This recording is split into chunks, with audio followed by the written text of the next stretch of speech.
जय महाराष्ट्र. मी राजू उकडे, महाराष्ट्र नवनिर्माण सेना जिल्हा उपाध्यक्ष. आज आम्ही पंचायत समिती वरोरा येथे आलेलो आहोत आणि बांधकाम इमारत बांधकाम कामगार, दैनंदिन काम करणारे कामगार यांच्याविषयी जे सरकारतर्फे जे आहे एक योजना राबवल्या जात आहे. त्या योजनेअंतर्गत प्रत्येकाला जे आहे एक पेटी, प्रत्येकाला ज्या मुलांच्या म्हणजे शिक्षणासाठी स्कॉलरशिप आणि इतर अनेक सुविधा ज्या आहेत त्यांना मिळत आहे.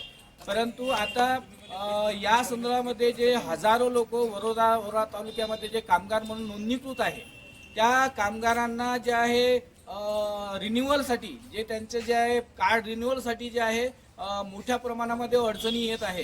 कारण संपूर्ण या वरोरा तालुक्यातल्या ग्रामपंचायतच्या ग्रामसेवकांनी आणि ग्रामविकास अधिकाऱ्यांनी जे आहे आता यांना ज्या रिन्युअलसाठी स्वाक्षरी देण्यास नकार दिलेला आहे. जेव्हा की माझ्याकडे हे पत्र आहे, जिल्हाधिकाऱ्यांचं पत्र आहे 26/8/2024चं. त्यांचं असं म्हणणं आहे की BDOंना सुद्धा आदेश दिलेला आहे की यांच्या ज्या प्रमाणपत्रावर ज्या स्वाक्षऱ्या झालेल्या नाही त्या स्वाक्षऱ्या करण्यात याव्या. परंतु पंचायत समिती वरोराचे जे BDO साहेब आहे त्यांच्या माध्यमातून जे काही आदेश निर्गमित व्हायला पाहिजे तशा प्रकारचे आदेश जे आहेत ग्रामसेवकाला झालेलं नाही आहे आणि त्याच्यामुळं हजारो गरीब महिला वर्ग जे आहे इथे त्या लाभापासून वंचित आहे.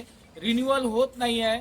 याचा अर्थ या संपूर्ण ज्या आहे अधिकाऱ्यांना ही योजना आता राबवायची नाही का असा एक गंभीर प्रश्न पडलेला आहे.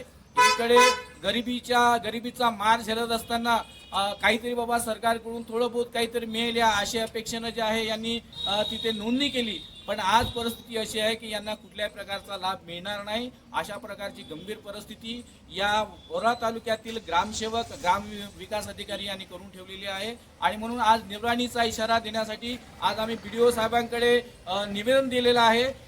पण BDO साहेब आता नाही आहे, त्यांचं स्ट्राईक सुरू आहे.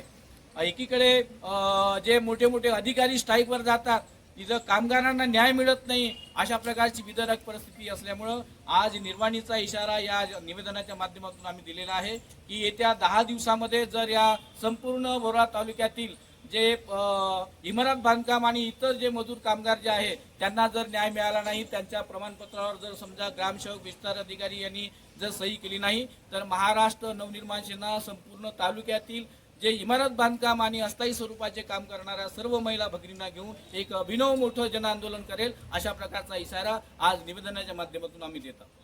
जय महाराष्ट्र.